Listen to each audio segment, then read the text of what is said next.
Hello friends, मैं एक बार फिर हाजिर हूँ अपनी कहानी प्यार एक अनकहा एहसास के एक और नए एपिसोड के साथ। अब हम पुरानी कहानी में सुन रहे थे कि कैसे राधा और मोहन अपने पुराने दिनों को याद कर वो प्यार की नमी फिर से महसूस करते हैं। वहीं राधा को पता नहीं क्यों इस बात का अभी भी मलाल रहता है कि शायद मोहन उसके लिए एक अजनबी बन चुका है, जिस वजह से उसने अभी तक अपने माँ होने की बात मोहन तक शेयर नहीं की। वो जरिए ढूंढने लगी कि उसे किस तरीके से ये बात बताए कि वो माँ बनने वाली है और मोहन पिता। आइए चलिए सुनते हैं कि राधा ने क्या तिगड़म लगाकर इस बात को मोहन पर जाहिर किया और इस बात का मोहन पर क्या असर पड़ता है और आगे की कहानी क्या मोड़ लेती है। चलिए सुनते हैं। उस दिन पूरी रात राधा ना तो सो सकी, बस समय को अपने घर की दीवार पर टंगी घड़ी को देख देख कर बस काटती रही। मोहन और राधा की बातों का सिलसिला थम गया था क्योंकि मोहन हमेशा की तरह राधा से बात करते करते सो गया था। राधा को ये बात कभी अच्छी नहीं लगती थी, पर अब वो करे भी तो क्या करे। वक्त के आगे उसने भी समझौता कर लिया था। मोहन राधा को प्यार तो बहुत करता था, बल्कि अपनी जान से भी ज्यादा प्यार करता था। पर ऐसा क्या राधा के मन में चल रहा था जिसकी सोच से राधा मोहन का रिश्ता कभी कभी अजनबी सा हो जाता था। आधी रात बीत जाने के बाद अचानक मोहन की आंखें खुलती हैं और वो राधा को घर की खिड़की के पास खड़ा देखता है और थोड़ा सोच में पड़ जाता है कि राधा तो कुंभकर्ण है, एक बार सोने के बाद उठती नहीं, सीधे सुबह को ही आंख खुलती है। तो आज ऐसा क्या हो गया जो अभी तक जाग रही है। मोहन गहरी सांस लेते हुए बोलता है, हाँ, वैसे भी इन औरतों के दिमाग में क्या खिचड़ी पकती रहती है, स्वयं ब्रह्मा जी को नहीं पता, तो हम तो तुच्छ मनुष्य हैं। चलो देखते हैं मेरी चुलबुली को क्या हुआ है आज। अब मोहन राधा के कंधे पर पीछे से हाथ रखता है और एकदम से बोल उठता है, क्या हुआ, इतनी देर तक कैसे जाग रही हो। राधा अचानक यूं आ जाने से थोड़ा चौंक जाती है और घबराई आवाज में बोलती है, आपने तो मुझे डरा ही दिया था, बस कुछ नहीं, नींद नहीं आ रही थी मुझे। अब मोहन थोड़ी चिंता करते हुए बोलता है, सब ठीक तो है ना, मेरा मतलब है अगर तबीयत सही नहीं लग रही है तो दोबारा चाची को बुलवाऊं या फिर हॉस्पिटल ले चलूं, बताओ जल्दी। राधा भी उसी अनमने मन से बोलती है, नहीं अभी मैं ठीक हूँ, बस एक बात मुझे खाई जा रही है, उसी के बारे में सोच रही थी क्या करूं। मोहन राधा का सर अपने कंधे पर रखकर सहलाते हुए बोलता है, देखो राधा, अब हम दोनों एक दूसरे से अलग नहीं हैं, हम दोनों एक ही तो हैं। और जो तुम्हारी टेंशन है वो मेरी भी हुई ना, तो फिर मुझे बताती क्यों नहीं हो। अच्छा कहीं तुम इस बात को लेकर तो परेशान नहीं हो कि मैंने जो कल कहा था कि 36 लड़कियां गिरा दूंगा। अरे बाबा, तुम भी ना खामखा परेशान हो रही हो इस बात को लेकर। मैं तुम्हारे साथ मजाक कर रहा था और तुम सीरियस ले गई। अगर ऐसा है तो मेरी चुलबुली, मैं कभी ऐसा नहीं मजाक करूंगा तुम्हारे साथ, मुझे माफ कर दो, आज के बाद तो बिल्कुल भी नहीं करूंगा। अब राधा को लगता है कि मोहन शायद नाराज हो रहा है, तो राधा एकदम से रोने लग जाती है और रोते हुए बोलती है, नहीं, आपकी इस बात से मैं नाराज नहीं हूँ, ना ही उसको लेकर परेशान हूँ। अगर आप मेरे साथ मजाक नहीं करोगे तो कौन मजाक करेगा, आप पड़ोसन के साथ करोगे क्या। वैसे भी एक दिन भी अगर आप मेरे साथ मजाक ना करो तो मेरा खाना हजम नहीं होता, समझे। अब राधा थोड़ा परेशान हो जाती है और बोलती है, बात कुछ और है, अब मैं ये नहीं समझ पा रही हूँ बात कैसे बताऊं।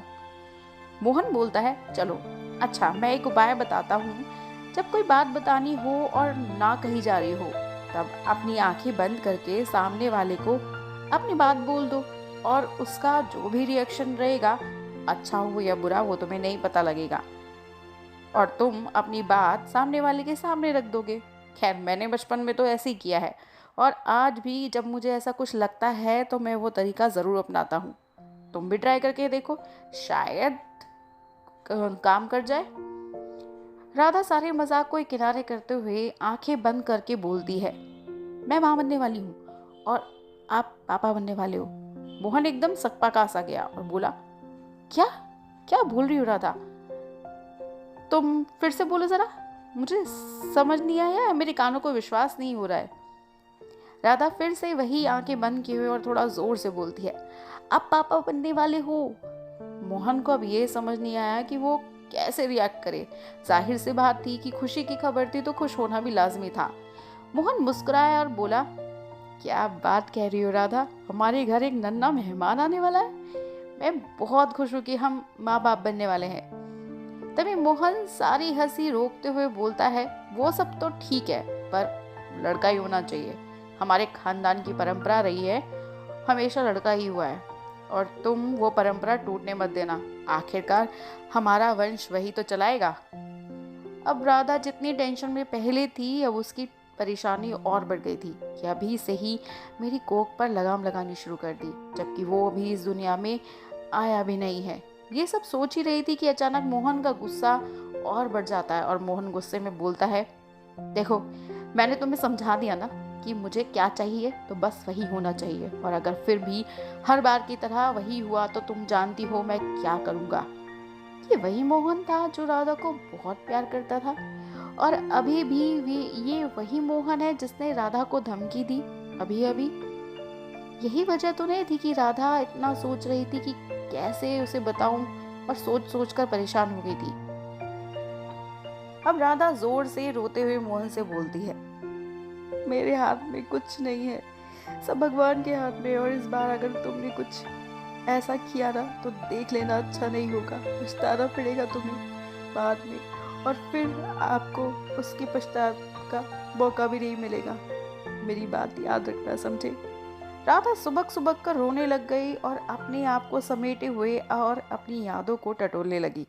बोलने लगी कि अगर शायद वो पहले कुछ कर लेती तो उसकी गोद ऐसे सूनी ना रहती। एक छोटी सी नन्ही सी परी शायद उसकी गोद में खेल रही होती।